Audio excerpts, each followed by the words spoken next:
Tú empezaste de cero. Cero. Con lo cual empezaste en el sofá, no tenías a todos tus empleados en el sofá de casa cuando empezaste a pensar todo esto, ¿no? Y tuviste que empezar a fichar. 8 años y medio después, ¿hay una cultura Tenoil? Yo quiero pensar que sí, seguramente lo tengan que decir desde fuera y yo al final tenga mi visión y no dejará de ser subjetiva, pero sí hemos tratado de alguna forma de generar una cultura de empresa en la que nuevamente, por eso decíamos, yo creo que los 3 o 4 elementos básicos del cuidado de las personas, y las personas son nuestros clientes, pero también nuestros equipos y nuestros proveedores, de la preocupación por la innovación, por las oportunidades, por buscar nuevos elementos. Empezamos de cero con unos socios, con un equipo que hemos ido moldeando, cambiando, porque evidentemente no todas las personas que hemos seleccionado pues siguen con nosotros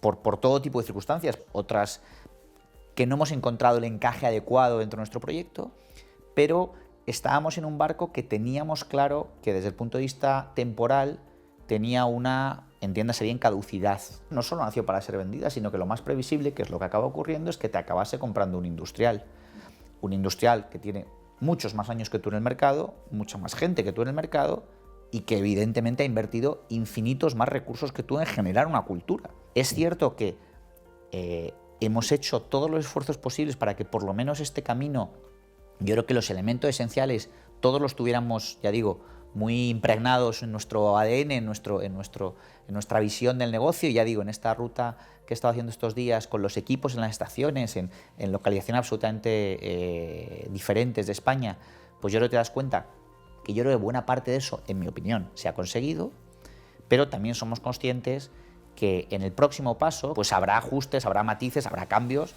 porque al final no dejas de integrarte, lo que decía, en un gigante que tiene pues un camino en ese mundo de la cultura corporativa pues infinitamente más grande que tú, y unas capacidades y unos equipos dedicados expresamente a eso, ¿vale? Y nosotros al final habéis hecho como habéis podido, tenemos que jugar con que efectivamente teníamos que seguir manteniendo la rentabilidad de los inversores, y no podía tener un equipo de vamos a crear cultura y vamos a tener a un, ¿sabes? A un jefe de cultura, a un chief, pues no podíamos tener. Entonces, oye, pues entre las 2 o 3 personas un poco que podíamos llevar el tema, la gente de recursos humanos, la persona de recursos humanos, en mi caso la gente de estrategia, nosotros, pues tratábamos de poner en marcha un poco esas acciones encaminadas a... A ver, es verdad, yo creo, y es una opinión personal claramente, bueno, como todo lo que digo siempre, ¿no? Pero el CEO marca mucho la cultura de una compañía. Yo creo que te tienes que seleccionar de un equipo directo que sea adecuado a lo que tú esperas. Y luego hay otro elemento que has dicho que yo creo que es importante, y es, primero, no todo al que contratas vale para lo que tú habías pensado. Pero ya no por un tema de valer de capacidades, sino de cultura. Es decir, tienes esas ganas de innovar, tienes esas ganas de cambiar, esa agilidad, ese tipo de cosas, ¿vale?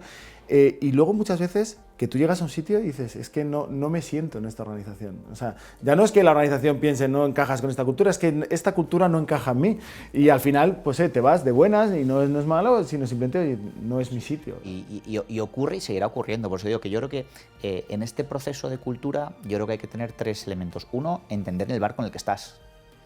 No es lo mismo cuando Marter llega a Cepsa en el año o hace 2 años o lo que sea, además, viniendo donde hay, con los accionistas que hay y con los planes que le habrán marcado sus accionistas, que cuando montas una empresa desde cero sabiendo que en 5, 6, 7, 8 años va a ser desinvertida, que cuando montas una empresa familiar que quiere que dure, que perdure en el tiempo y que lleve tu nombre. Lo segundo, evidentemente, tienes que, a ser posible, conocerte y tener claro si la cultura tuya es la adecuada y cómo capitalizarla. Y ahí estoy completamente de acuerdo contigo, es rodearte de gente que en la medida de lo posible, y es lo que yo he tratado de hacer, pues oye, similitudes con cómo yo veo el negocio, con lo que a mí me preocupa, con lo que me parece que no es negociable, y en ese sentido creo que es fundamental. A partir de ahí que eso vaya calando. Y luego lo tercero es entender que efectivamente, a pesar de todo, en ese camino, pues efectivamente va a haber gente que no va a encajar. Y eso no quiere decir que no sigan teniendo más experiencia, sabiendo más y pudiendo aportar mucho más seguramente que algunas de las personas que tenemos, pero desde el punto de vista de encaje en la organización, en ese momento, pues no son los perfiles que encajan. Entonces eso ocurre y seguirá ocurriendo.